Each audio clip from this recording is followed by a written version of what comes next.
The family that vacations together stays together. At least, that was the plan. Except now, the dastardly desk clerk is saying he can't confirm your connecting rooms. Wait, what? That's right, ma'am. You have rooms 201 and 709. No, we cannot be 5 floors away from our kids. The doors have double locks. They'll be fine. When you want connecting rooms confirmed before you arrive, it matters where you stay. Welcome to Hilton. I see your connecting rooms are already confirmed.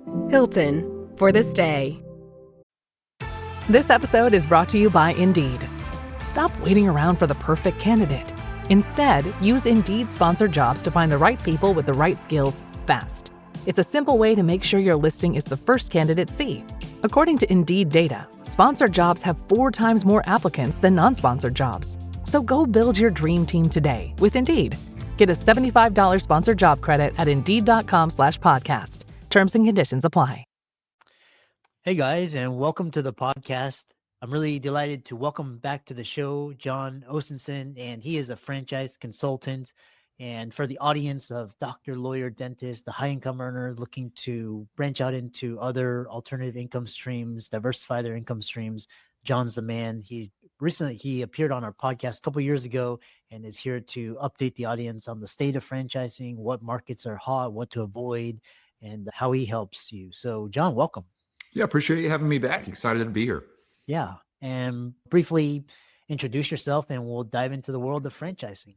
Yeah, based here in Atlanta, but work with clients all over. And for me personally, I spent many years in the corporate world and always had that desire to be a business owner and do something entrepreneurial. And I really was fortunate to stumble into franchising about 9 years ago. And I've been a franchisor myself and then a multi-brand franchisee as well. And I've got good people running my businesses now. And allows me to spend most of my time helping others connect with the top opportunities in their market in what I call non-food franchising, all the opportunities that exist in industries outside of food.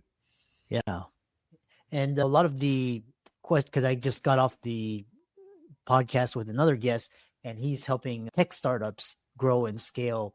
And a lot of these days you can start a company for just $100 and you can scale with social media, raise venture capital, get acquired by private equity, take it public. So what is the franchising? Why is franchising still so hot? Especially you see a lot of retail shutting down and Amazon and all of that.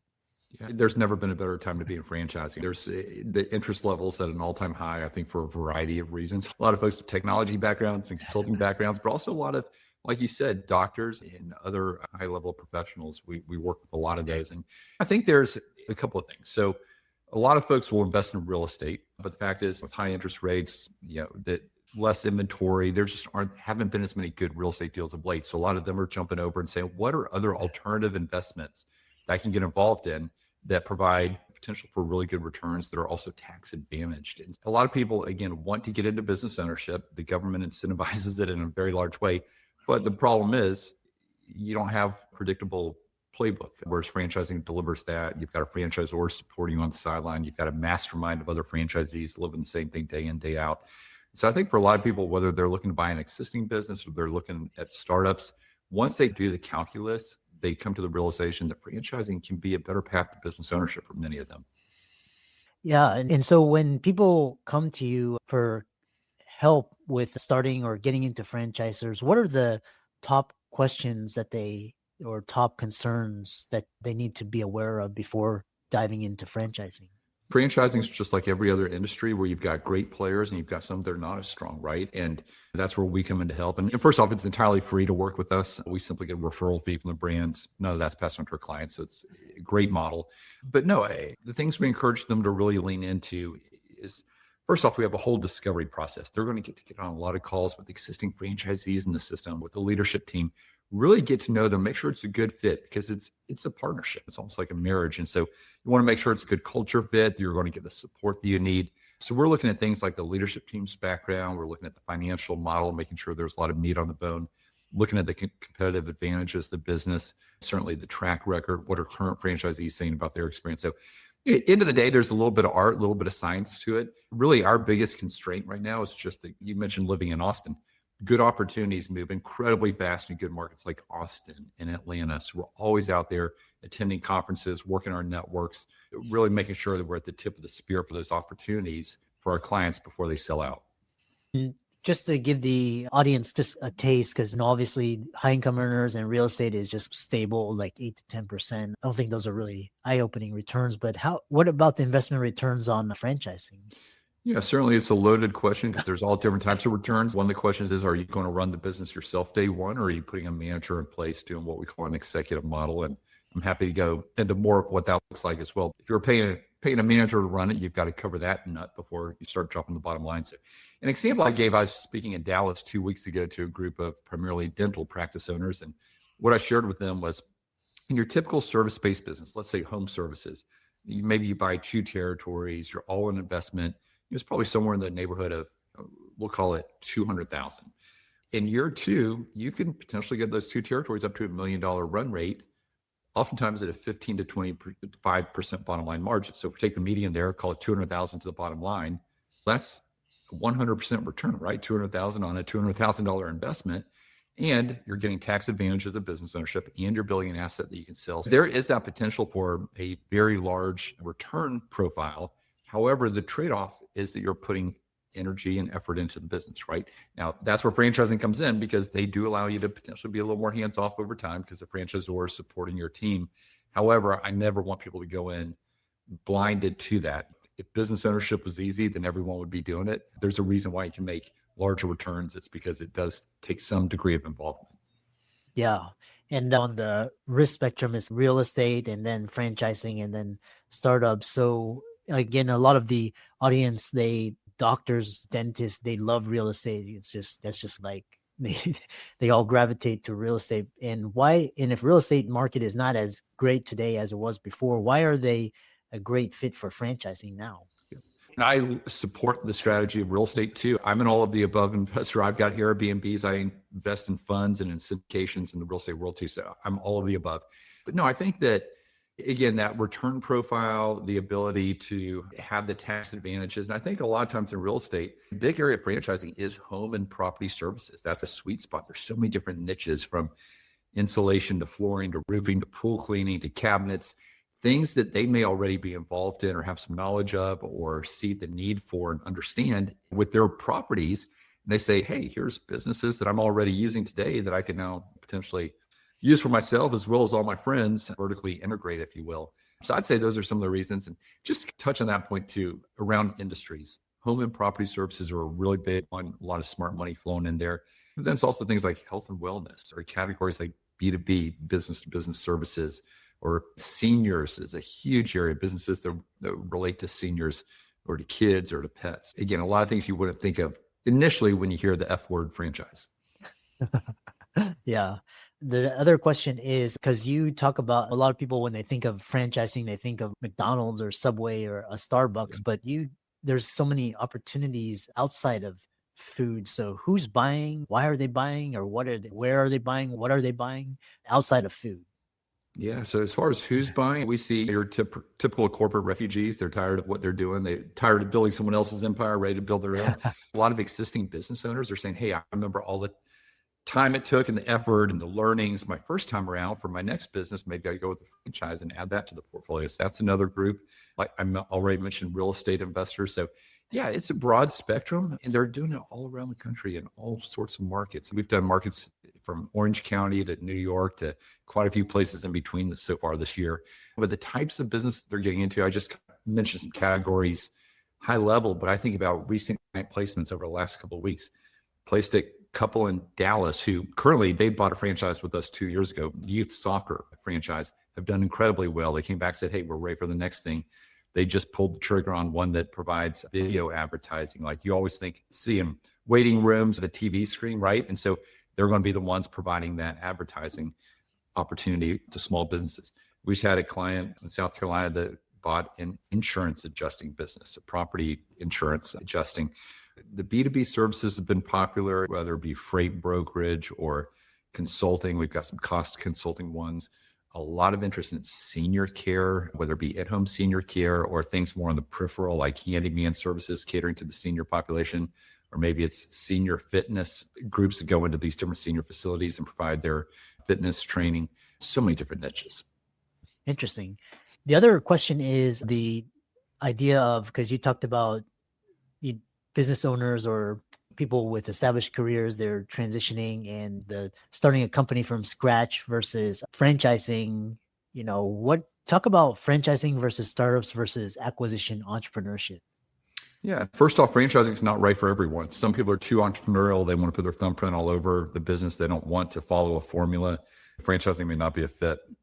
But I do believe for most people, it is a better path to business ownership. And comparing it to startups, end of the day, you've got, again, a coach on the sidelines in that franchisor. You've got a community of other franchisees. It sounds cliche, but you're in business for yourself, but not by yourself. There's already been product market fit established in other markets. They've got a playbook on how do you run your launch marketing? What type of technology stack can you already step into day one? They're working with large data sets, so you're not having to reinvent the wheel every time. Obviously, there's bulk buying for goods and services that you can benefit from as well. Yeah, just a lot of benefits when you weigh it out versus startups. And we do have a lot of people that come to us and say, hey, we want to buy an existing business. That's very common, that idea of entrepreneurship through acquisition. That can be a great option if you find a business. The challenge we see is people take years and years to find the business. So many people reach out to me and say, John, we've been looking for 3 years, 4 years, 5 years. We've been under LOI. The deal didn't shake out, the numbers, due diligence, what have you.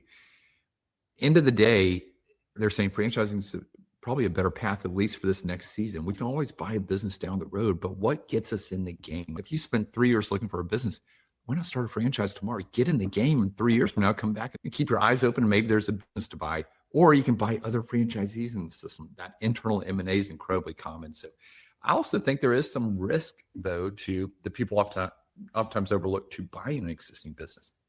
Oftentimes, you're really inheriting someone else's team, someone else's culture, and here you paid a premium for the business, assuming that everything is going to continue as is. But you know that whenever you have a change in ownership, you're going to lose some key employees. You're going to lose some key customers. It happens every single time. And so, again, that's another reason why I say, hey, why not take an existing business model and put your thumbprints on it day one with your own team? Mm-hmm. Yeah. And it's all, at the end of the day, it's all about systems and people and processes. The other common thing that happens is, for example, you have somebody, working for a company, they get a stable W-2 paycheck and they want to go out and start a business and only control their time and their freedom. And they realize that they basically got themselves another job. It's just that they are the boss. How can franchises be run as passive, semi-passive? And when the initial phases, is it going to be the owner operator just running and making sure the business is running smoothly before stepping away? Talk about that concern. Yeah, great question. There are two common paths to ownership. One would be what we call an owner operator. That's where you are the man, right? You're the one running the day-to-day operations. Maybe build a team around you. About half of our clients will go that path, and most of them have an eye on eventually replacing themselves, pulling back, having more flexibility, or moving on to the next thing. The other half of our clients start day one with a manager in place, or maybe they keep their W-2 job, or they keep their involvement in their existing business. When you do that, and a lot of franchises call that a semi-absentee model or semi-passive. Some call it an executive model. But again, the idea is you put a manager in place day one and you manage the manager. That can be a great path if you have a good manager. So much of it comes down to having a good operator. If you don't, then you're going to find yourself leaning in until you do. But if you do have a good operator and you've incentivized them, franchising makes it very doable because, again, they can carry a lot of that daily support water for you. That franchisor and their support team on the sideline supporting the manager. So it takes some of the burden off of you. Yeah, so many of our clients do, like I said, probably half of them start with that executive model. I like to call it semi-involved. I think that's a better term, but that is a very common approach with franchising. Yeah. And final question before we let the audience know how you can help them and connect with you and contact. How can individuals select the right franchises? What are the pitfalls to avoid and how do you help them? Yeah, the challenge is if you go online and you start Googling around, every company out there is putting their best foot forward and giving you their marketing message. And it's so important to understand what's going on behind the scenes with all these guys. Because just like I said, franchising is like other industries. You've got good players and you've got ones that are not as strong. They're not going to provide that support that you need. So there's just a lot of noise out there. And even if you come across a top 100 franchise list from this publication or that one, most of the companies are actually paying to be on that list. So it's just a PR move. So a lot of noise. Whereas you can work with us or with another very well-established franchise consultant that's highly regarded within the industry. Like I said, it's entirely free to work with us, and we simply get a referral fee. None of that's passed on to you. So if you go directly to a franchise or if you go through us, you pay the same thing. But what we do is we get to know our client and then take them through a very streamlined process of exposing them to top available opportunities in their market. And so I like to start with a wide lens. We may look at 10, 12 different companies in different industries to kind of give you a good feel for what's open out there for companies looking to expand in your market. And then we hold your hand through the whole discovery process, helping you with the funding solutions or with having a franchise attorney review the agreement. We've got all those types of partnerships to really provide a one-stop shop to help you find that right match. Oh, awesome. And how can people connect with you, email you, contact you if they're interested in this area of franchising? Yeah, come out to our website, franbridgeconsulting.com. That's FRAN, bridgeconsulting.com. Share your email address. We'll then reach out with a link to my calendar, but we'll also reach out with links to download our book, Non-Food Franchising. It's been a great resource for everyone over the last couple of years. We've got a lot of positive feedback. Thousands of people have read it. And in 90 pages, we really cover soup to nuts and help you fill in the gaps of all things franchising. So that could be a good first step for many of your listeners is to download the book. And certainly if you'd rather buy it on Amazon, all the proceeds go to Hope International, which is a great nonprofit that we support. But if you'd like a free copy, come out to our website, franbridgeconsulting.com. Share your email address. We'll reach out and would love to help in any way I can. Excellent. Thanks so much for coming on and really adding value to the guests. I really enjoyed this conversation and keep up the great work. Thank you so much. I appreciate you having me.